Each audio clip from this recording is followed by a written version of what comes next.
పరశురాముల వారు దత్తాత్రేయ స్వామి వారికి నమస్కరించి, స్వామి, హేమచూడుడికి హేమలేఖ చెప్పిన సత్సంగ ప్రాముఖ్యత అనే అంశంలో ప్రియము అప్రియము అను రెండు అంశాలను ప్రస్తావించింది.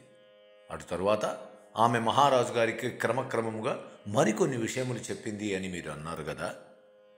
అసలు మహారాజు గారికి క్రమంగా ఆమె ఏమి చెప్పింది నాకు దయచేసి సవివరంగా తెలియజేయమని కోరగా, దత్తాత్రేయుల వారు, ఓ పరశురామ, జ్ఞానము యొక్క లక్షణం సారవంతమైనది సృష్టిలో ఏది అని తెలియజేయడమే. అల్ప సుఖములను వదిలి పరిపూర్ణమైన సుఖముపై ప్రతి ఒక్కరూ తన ఆలోచనలతో వారి యొక్క మనస్సును త్రిప్పగలగాలి. జన్మనెత్తిన ప్రతి మానవుడు పగటిపూట పంచేంద్రియములతో అనుభవించినటువంటి విషయాన్ని అంతా వదిలేసి తన బుద్ధిని జీవ చైతన్యంలో కలపడానికి ప్రయత్నించాలి అని దత్తాత్రేయులు వారు పరశురామునితో అంటూ ఒక అన్యాపదేశ గాథను చెప్పడం ఆరంభించాడు.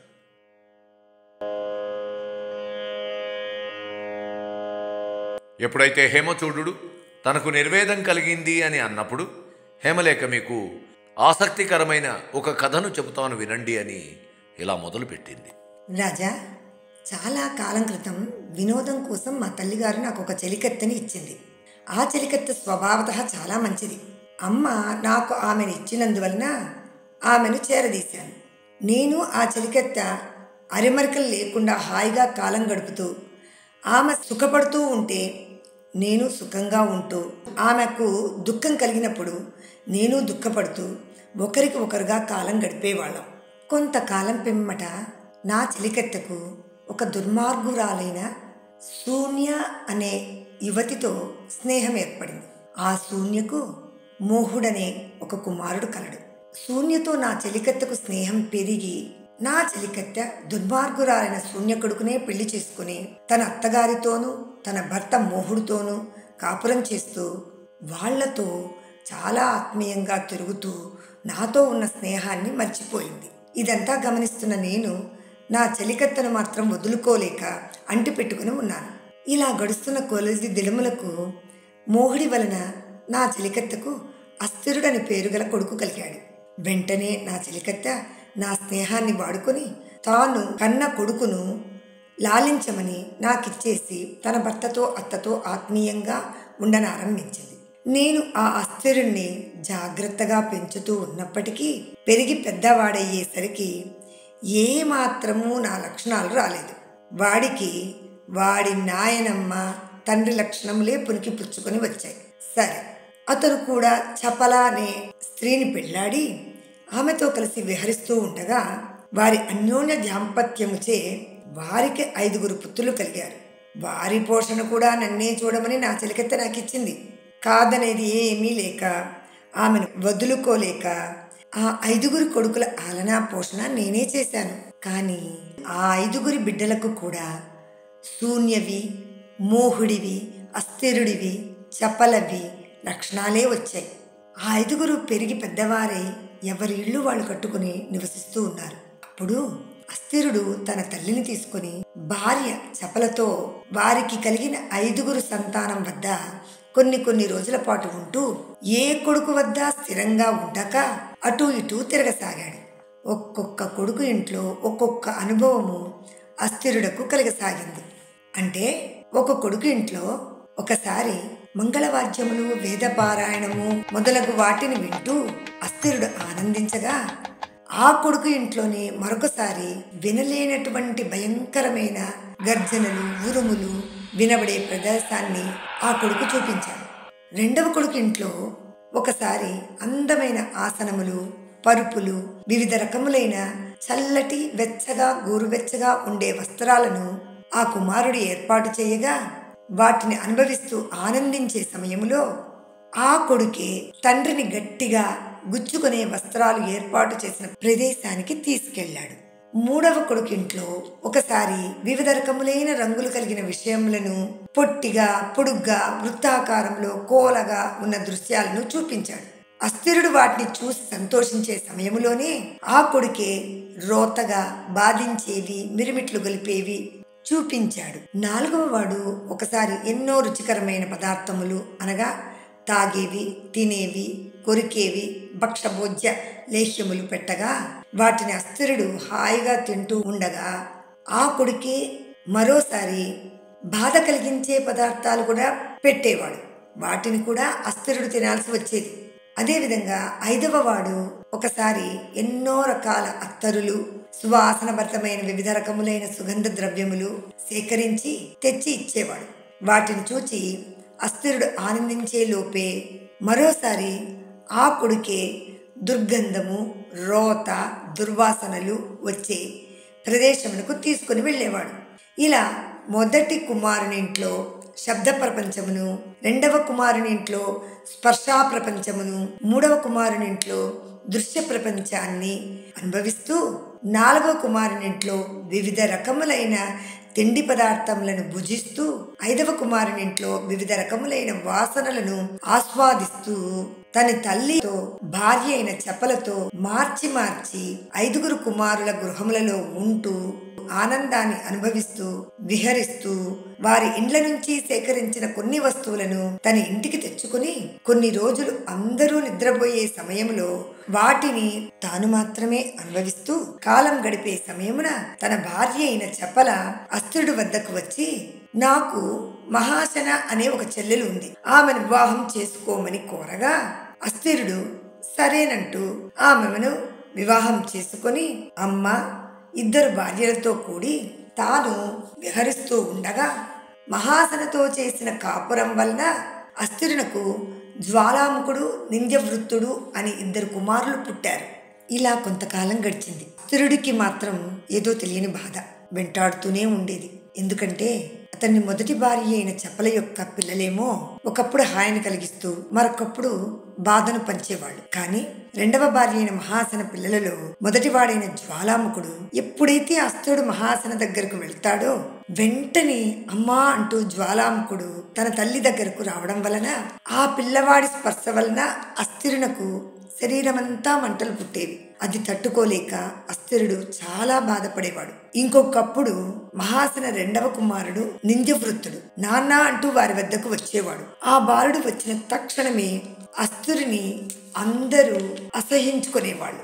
లేనిపోని నిందలు అస్థిరునిపై పడి అపకీర్తి పాలయ్యేవాడు. ఇలా తన పిల్లల వల్ల అస్థిరుడు వివిధ రకములైన అనుభవములను అనుభవిస్తూ అటు ఇటు విహరిస్తూ తిరిగి అందరితో తాను కట్టుకున్న దశద్వార అనే గృహములో కాలం గడుపుతూ ఉన్నప్పటికీ నా చెలికెత్త తన సొంత కుమారుడైన అస్థిరునకు సుఖము లేకుండా పోయిందని బాధపడుతూ హేమలేఖనైన నా వద్దకు రాగా హేమలేఖనైన నేను కూడా చాలా దుఃఖాన్ని అనుభవించేదాన్ని. కానీ ఇటువంటి సమయంలో ఆ దశద్వార గృహములో అస్థిరుడి యొక్క పరివారాన్ని అస్థిరుడిని అంటిపెట్టుకుని ప్రచారుడు అనేవాడు అందరినీ కంటికి రెప్పలాగా కాపాడుకుంటూ హేమలేఖనైన నాకు కూడా తగిన గౌరవాన్ని ఇస్తూ ఆ ఇంటి వారందరినీ ఒక దారంతో కట్టివేసినట్లు కలిసి ఉండేలా చూచేవాడు.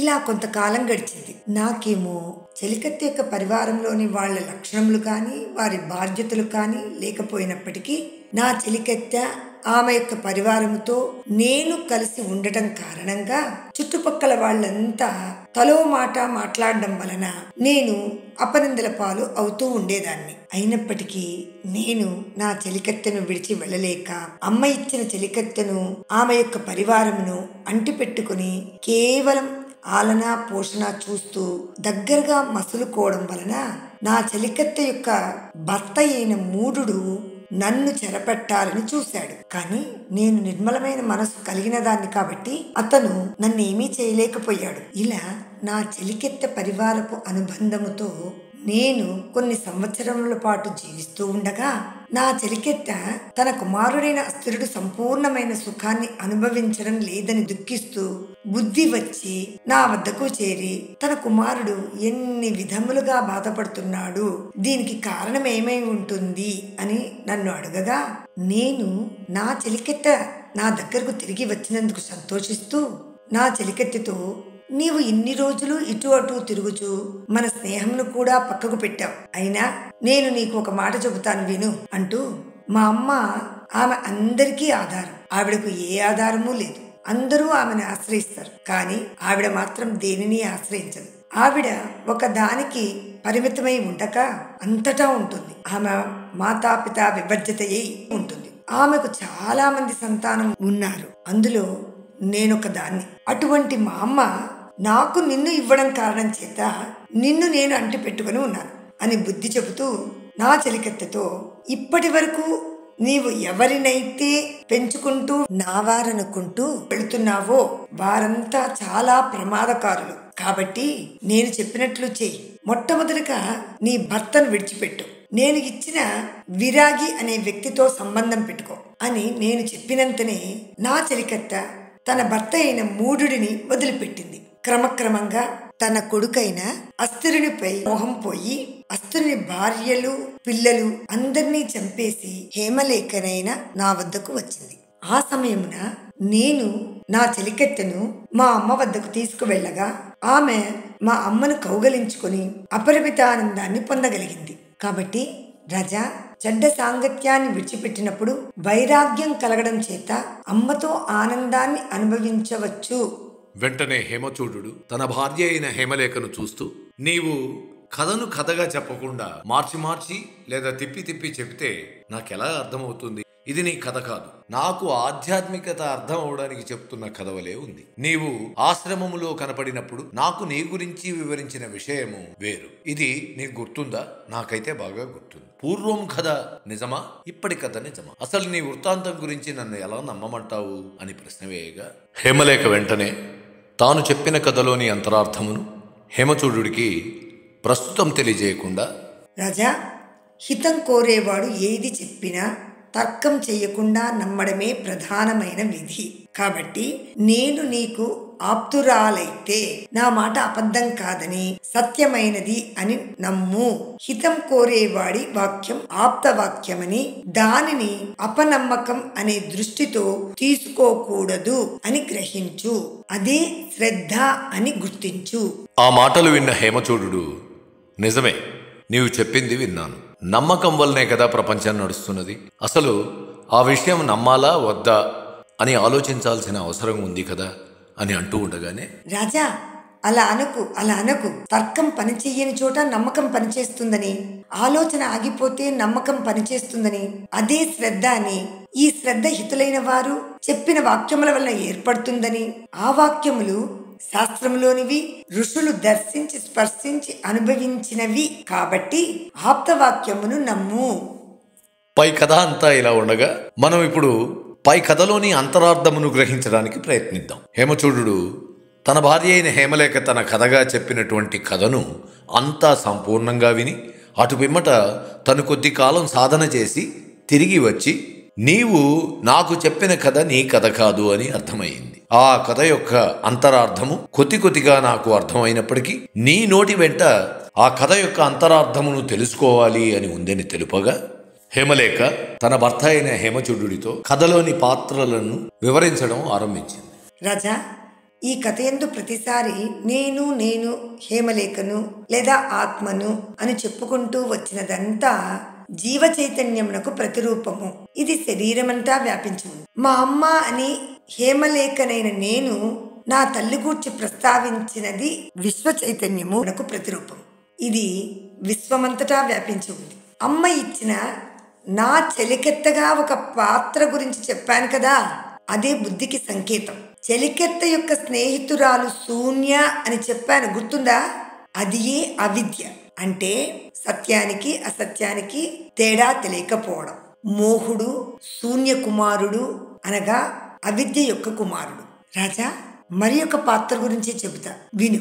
నా చెలికత్తకు శూన్య కుమారుడైన మోహుడికి పుట్టిన కుమారుడు అస్థిరుడు. ఆ అస్థిరుడే మనస్సుకు సంకేతమై ఉన్నాడు. రాజా, చపల అస్థిరుని భార్య అంటే మనస్సు అంతఃకరణమునందు ఎంత దూరమైనా ప్రయాణించగలదు కనుక భార్యను చపల అని వర్ణించడం జరిగింది.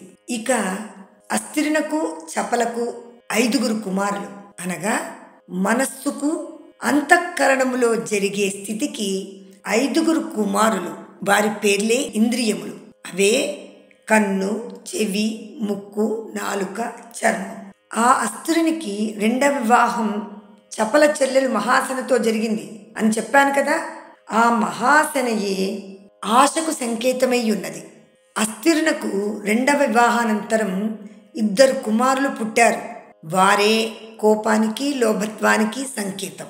ఈ కథలో ముఖ్యంగా నా చెలికెత్తెను, ఆమె స్నేహితురాలి శూన్యను, మిగిలిన పరివారాన్నంతా కూడా ప్రచారుడు అనేవాడు అందరినీ ఒక దారముతో కట్టివేసి జాగ్రత్తగా కాపాడుతూ చూసుకుంటున్నాడు అని చెప్పాను కదా. ఆ ప్రచారకుడే ప్రాణానికి సంకేతం. రాజా, ఇంకా ఇంతేకాక చివరకు నా చెలికెత్తె నా వద్దకు నా స్నేహాన్ని గుర్తించి తనకు కలిగిన దుఃఖాన్ని చెప్పుకునేందుకు తిరిగి వచ్చింది అని చెప్పాను కదా. అంటే బుద్ధి అనే చెలికెత్తె జీవ చైతన్యమనే నా వద్దకు వచ్చింది. అంటే ఇక్కడ మనం గమనించవలసింది, జీవ చైతన్యానికి ఎల్లవేళలా బుద్ధి మాత్రమే స్నేహితురాలై ఉంటుంది, ఇంద్రియములు కావు. మరి ఒక విషయం, హేమలేఖనైన నేను నా చెలికెత్తెతో నీ మొదటి భర్తను వదిలి విరాగితో వివాహం చేసుకో అని చెప్పాను కదా. ఆ విరాగియే వైరాగ్యానికి సంకేతం. రాజా, ఇప్పుడు పై పాత్రలన్నింటినీ కలుపుతూ కథార్థమును అందలి అంతరార్థమును అర్థమును చెబుతాను, విను. ప్రతి వారిలోనూ ఉన్న ప్రాణమునకు పాపం పుణ్యం తెలియదు. అది కేవలం పని చేయడానికి మాత్రమే పనికొస్తుంది.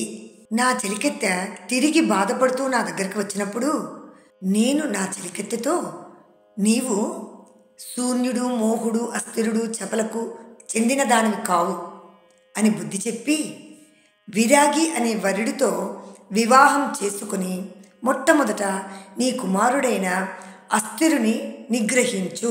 తరువాత నీ 2 కోడళ్లను, వారి సంతానాన్ని కూడా చంపేయి. అప్పుడు నీ రెండవ భర్త నీ మొదటి భర్తను చంపేస్తాడు. ఆ సమయంలో నీ రెండవ భర్తతో నీవు నా దగ్గరకు వస్తే మనము మా అమ్మ దగ్గరకు వెళదాము. అక్కడ అమ్మను క్షమించమని అడిగి అక్కడే మా అమ్మతో మనమిద్దరము హాయిగా ఆనందంగా కలిసి ఉండవచ్చును అని చెప్పాను కదా. రాజా, ఇప్పుడు పై వాక్యం యొక్క అంతరార్థమును శ్రద్ధగా వినండి. రాజా, పాదాల నుంచి శిరస్సుకు, శిరస్సు నుంచి పాదాలకు తిరుగుతూ శరీరంలోని అవయవాలు, ఇంద్రియాలు పనిచేయడానికి పనికి వచ్చేది ప్రాణం. ఎవ్వడి బుద్ధైతే వైరాగ్యముతో కలిసి అంతవరకు తనతో సాంగత్యం చేసిన మోహాన్ని జయించి ఇదివరకు మోహంతో కలిగిన మనస్సును నిగ్రహించి కామాన్ని, క్రోధాన్ని, లోభాన్ని కూడా విడిచిపెడుతుందో అటువంటి బుద్ధి మాత్రమే జీవ చైతన్యం ద్వారా విశ్వ చైతన్యములో కలిసిపోతుంది, అనగా పరమాత్మను పొందగలరని అర్థం. రాజా, ఇంకొక విషయం కూడా కథలో మీకు చెప్పాను.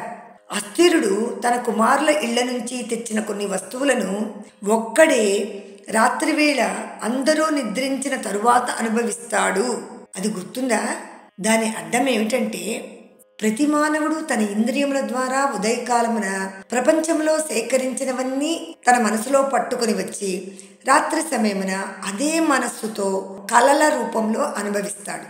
వాటిని బాహ్య ప్రపంచంలో కూడా అనుభవించగలడు. కానీ ఎప్పుడైతే తన మనస్సుకు బాహ్య ప్రపంచముతో అనుబంధం తెగిపోతుందో, మోహం తొలగిపోయి తన బుద్ధి జీవ చైతన్యముతో కలిసి జీవుడు తన జీవితాన్ని తరింప చేసుకుంటాడు, అనగా ఆత్మ పరమాత్మతో కలిసిపోతుంది. ఇక్కడ ప్రస్తావించిన అంబ శబ్దం జగన్మాత.